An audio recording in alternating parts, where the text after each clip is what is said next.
Welcome to Chartage. I am your host cum mentor Arka.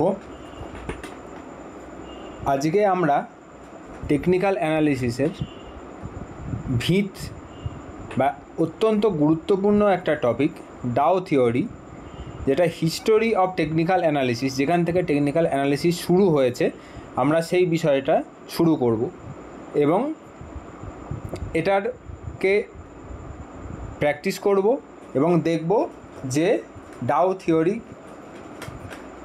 কীভাবে evolve হয়, Dao কে ছিলেন বা তিনি টেকনিক্যাল অ্যানালিসিসে তার অবদান কী। ঠিক আছে, লেটস স্টার্ট। তো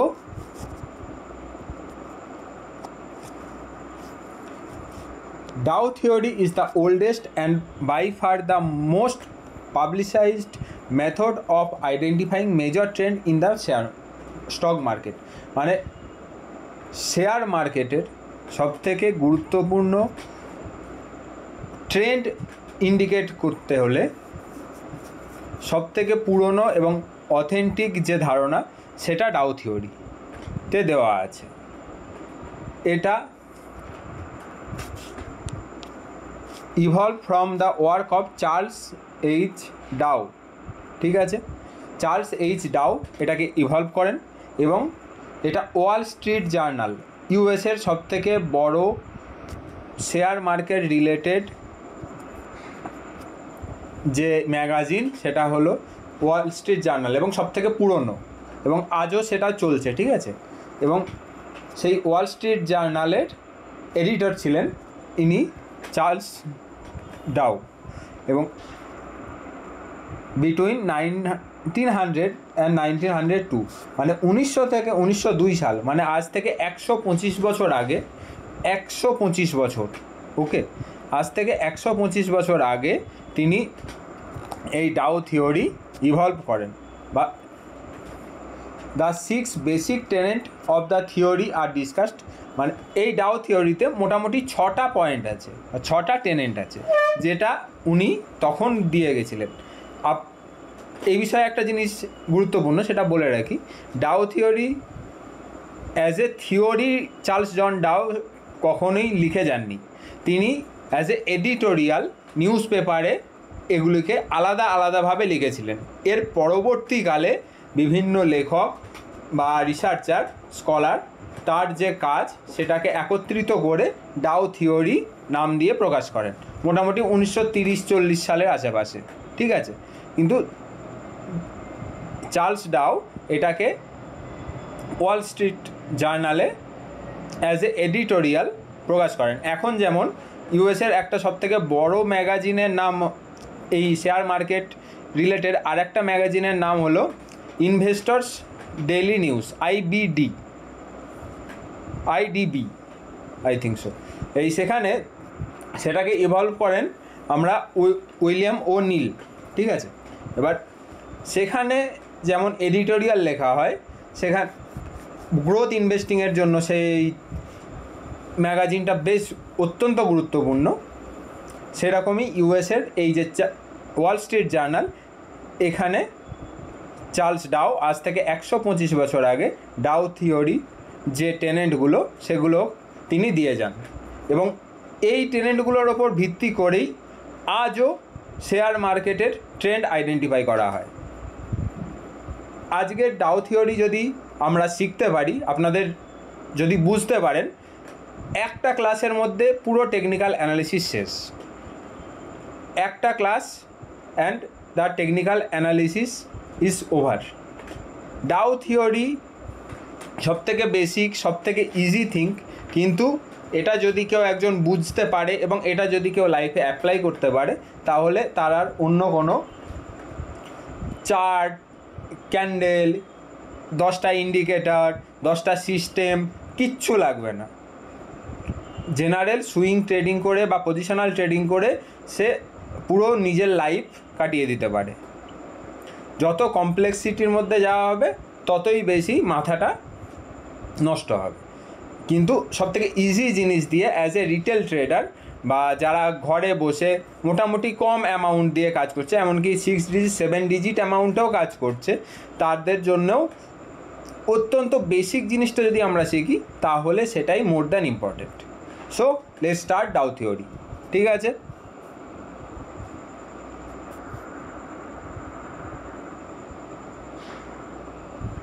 দ্য অ্যাভারেজ ডিসকাউন্ট এভরিথিং মানে change in daily closing price reflect the aggregate judgement and emotion of all stock market participants. তিনি তার প্রথম টেনেন্ট হলো শেয়ার মার্কেটের যে ডেইলি ক্লোজিং প্রাইস সেটা মার্কেটের সমস্ত পার্টিসিপেন্টসদের, এই যে লক্ষ লক্ষ কোটি কোটি মানুষ যে শেয়ার মার্কেটে কাজ করছে বা শেয়ার কেনা বেচা করছে, তাদের যে রিফ্লেকশন সেটা ফুটিয়ে তোলে daily closing price. Change in the daily closing price reflect the aggregate judgement and emotion of all share market participants মানে সমস্ত শেয়ার মার্কেট পার্টিসিপেন্টসের, যেমন দালাল স্ট্রিটে আগে যেমন বিএসসি যেমন পিটে ট্রেডিং হতো, হর্ষদ মেহতা স্ক্যাম সিনেমাটাই যেরকম দেখিয়েছিল যে একটা পিটের মধ্যে 40-50-100 জন 200 জন কাজ করছে, যারা সিনেমাটা দেখে থাকবেন তারা বুঝতে পারবেন। ঠিক সেরকমভাবেই এখন সবাই কম্পিউটার ডেস্কের সামনে বসে কাজ করে।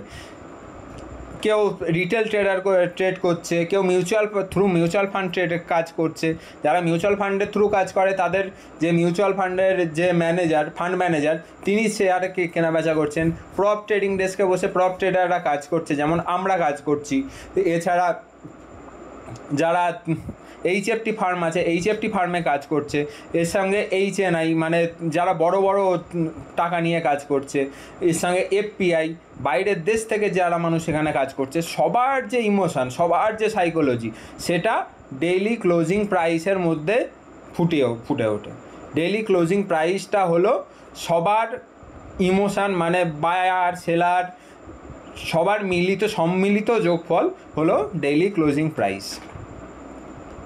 যেমন নিফটি ধরুন 24,800-তে ক্লোজ হয়েছে, ঠিক আছে। এই 24,800-তে আজকে ক্লোজ হয়েছে মানে কি, পৃথিবীর যত বায়ার সেলার ইন্ডিয়ান শেয়ার মার্কেটে কাজ করছে তাদের সমগ্র ইমোশান বলছে যে 24,800 প্রাইসটা নিফটির আজকের ক্লোজিং প্রাইস হিসাবে ঠিকঠাক, ঠিক আছে। এই কয়েক কোটি মানুষ মানে অলমোস্ট মোটামুটি 10 কোটি মানুষ, 10-15 কোটি যারা কাজ করেন, তাদের সম্মিলিত যোগফল তারা সবাই মিলে বলছেন যে আজকের ক্লোজিং প্রাইস এই 24,800 এটা একদম পারফেক্ট, ঠিক আছে। Although act of God are obviously unpredictable, their occurrence is quickly appreciated and their implication are discounted, ঠিক আছে। এবার একটা টুইক, সেটা হলো অ্যাক্ট অফ গড মানে কোনো একটা অ্যাক্সিডেন্ট যদি হয় তাহলে সেটা আনপ্রেডিক্টেবল, ঠিক আছে। সেটা হতে পারে পজিটিভ সাইডে, হতে পারে নেগেটিভ সাইডে, ওকে। এমন নয় যে শুধু নেগেটিভ সাইডে হবে বা এমন নয় শুধু পজিটিভ সাইডে হবে। এক্সাম্পল দিচ্ছি, their occurrence are quickly appreciated and their implication are discounted, ঠিক আছে। এবার নিফটি আজকের ক্লোজিং যেটা বললাম 24,800-তে আজকে ক্লোজ করেছে, ঠিক আছে। এরপর ফ্রাইডে মার্কেট ক্লোজ করেছে, সানডেতে বা স্যাটারডেতে ইউএস মার্কেট তারপর খুলেছে, 3:30টায় আমাদের মার্কেট ক্লোজ হয়েছে। এবার ট্রাম্প এসে, এখন যেহেতু ইউএস প্রেসিডেন্ট ডোনাল্ড ট্রাম্প তিনি আনপ্রেডিক্টেবল যে কোনো সময় যে কোনো ডিসিশান নিয়ে নিচ্ছেন, মানে কোনো একটা প্রেডিক্টেবল বা ফিউচারিস্টিক ডিসিশান সেটা প্ল্যান করে নেওয়ার থেকে আনপ্ল্যান্ড ওয়েতে যে কোনো সময় অ্যাক্সিডেন্টালি এসে যে কোনো বড় বড় ডিসিশান নিচ্ছেন। এবার তার কি খারাপ কি ভালো সেসব জানি না, কিন্তু তিনি যদি ডিসিশান নেন তার ডিসিশানের ওপরে বাজার রিয়াক্ট করবে, কারণ US is the largest economy and almost 1/3 of the capital hold US. পুরো দেশের যদি 3 টাকা থাকে তার মধ্যে 1 টাকা আমেরিকার কাছে আছে, বাকি 2 টাকা এই 200টা দেশের মধ্যে আছে, ঠিক আছে? সেই জন্য ইউএস মিনস, ওকে। এবার act of god, Donald Trump এলেন এবং বললেন যে চায়নার ওপরে 100% ট্যারিফ লাগিয়ে দেবো। মানে ইউএস যে চায়না থেকে যা যা জিনিস আসবে, এখন যদি সেই জিনিসটার দাম 100 টাকা হয়, যেটা চায়না থেকে ইউএসএ আসে, এই কাল থেকে বা যে ডেট দেবেন, মানে হয়তো 7 দিন পরে কিংবা ইমিডিয়েটলিও বলতে পারেন, সেই সময় থেকে সেই জিনিসটার দাম 200 টাকা হয়ে যাবে। এবার তার মানে কি, সব জিনিসের দাম ডবল হয়ে যাবে।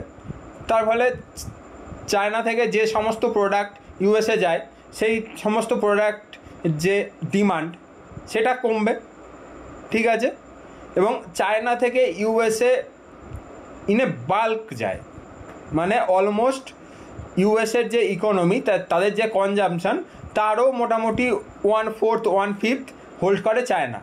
মানে যত এসি, ওয়াশিং মেশিন, ফ্রিজ, গাড়ি যা কিছু আছে, তার ম্যাক্সিমাম জিনিস, ফোন, টিভি, ল্যাপটপ থেকে শুরু করে সব কিছুর একটা বড় অংশ চায়না থেকে যায়। চায়না শুধুমাত্র চায়না প্রোডাক্ট, মানে খারাপ প্রোডাক্ট বানায় না।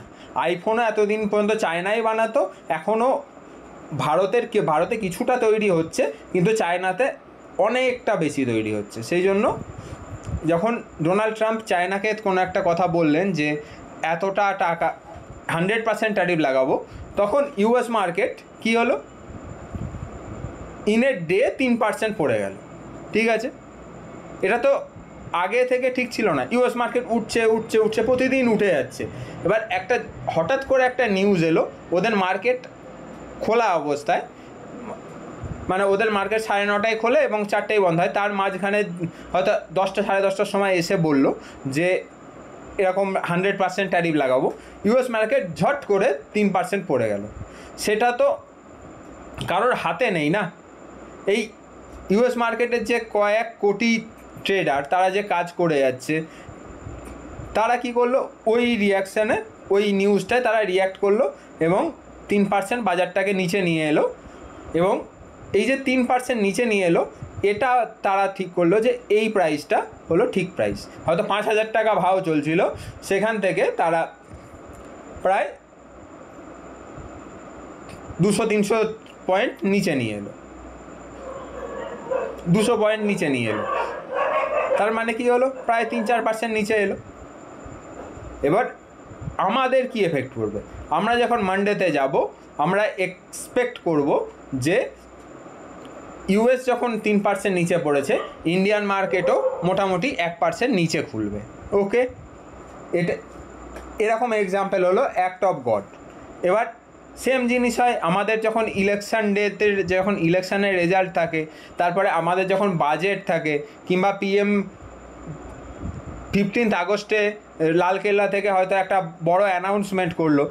এবার সেইগুলোর ওপরে বাজার রিয়্যাক্ট করে।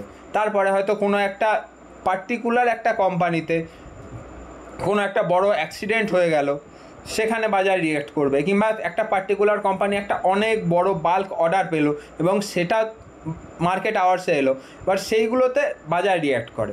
এবার সেগুলো আগের থেকে ঠিক করা নিউজ নয়, যেটা প্রেডিক্টেবল, যেটাকে ঠিক করা যায়, সেটা সেই অনুযায়ী বাজার চলে। কিন্তু একটা হট করে একটা নিউজ এলো, সেটা হলো যে আনপ্রেডিক্টেবল,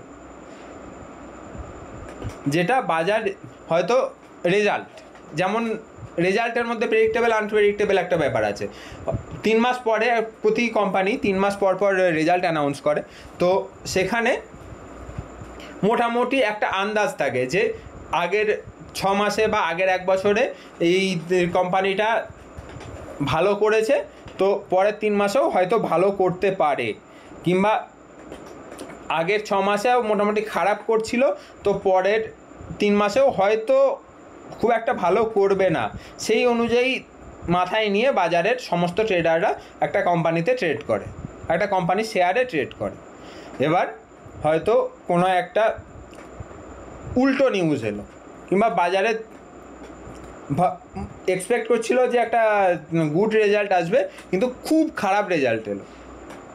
হয়তো ডিমান্ড কমে গেছে বা কিছু হয়েছে, কিংবা খুব খারাপ রেজাল্ট এলো, ইমিডিয়েটলি মার্কেট সেই কোম্পানিটাকে বেশ কিছুটা নিচে টেনে নিয়ে আসতে পারে, আসবে বলাটা ভুল। আবার কোনো কোনো সময় এমন হয় যে খুব খারাপ রেজাল্টের পরেও বাজার ওপরের দিকে নিয়ে যায়, কেননা রিয়াকশানের। এবার মার্কেট মেকাররা কী করবে সেটা আমাদের হাতে নেই, কিন্তু এগুলো হলো এক কথায় যদি ব্রডলি বলতে যাই সেটা হলো অ্যাক্ট অফ গড। ওকে, আজকের ক্লাস ফার্স্ট টেনেন্টটা পর্যন্তই করি। পরবর্তী ক্লাসে মানে এবার প্রতিটা ক্লাসে একটা একটা করে টেনেন্ট আমরা আলোচনা করব, এবং সেগুলো থেকে আমরা শিখব যে ডাউ থিওরিটা কী।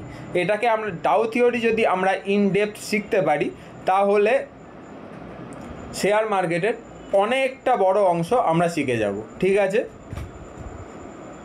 ক্লাসটাকে এতক্ষণ দেখার জন্য ধন্যবাদ, এবং আশা করব প্রতিটা ক্লাস থেকে আপনারাও কিছু শিখবেন, এবং যেটা শিখবেন সেটা কমেন্ট বক্সে লিখুন, সাবস্ক্রাইব করবেন, লাইক করবেন, সেসব নিয়ে আমার কোনো মাথা ব্যথা নেই, সেটা আপনাদের বিষয়।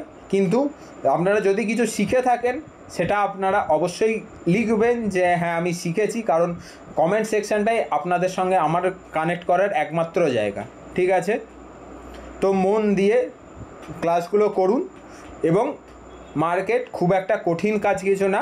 প্রতিদিন যদি আপনারা ক্লাস করেন মন দিয়ে, নিঃসন্দেহে খুব তাড়াতাড়ি একটা মোটামুটি প্রফিট আর্ন করার জায়গায়, বা একদিনের প্রফিট বা এক মাসের প্রফিটের কথা বলছি না, প্রতি ইয়ারলি প্রফিট বা 10 বছর 20 বছর 50 বছর যদি আপনারা মার্কেটে কাজ করেন, তো কিছু কিছু টাকা আপনাদের যে সেভিংস আছে সেখানকার সেভিংস রেটের থেকে মোটামুটি ডাবল ট্রিপল ইনকাম করাটা বাজার থেকে কোনো ব্যাপার না। মানে সেভিংস রেট যদি 6-8% হয়, বাজার থেকে 15 থেকে 30%, 15%, 20%, 30% ইনকাম করাটা খুব একটা কঠিন নয়।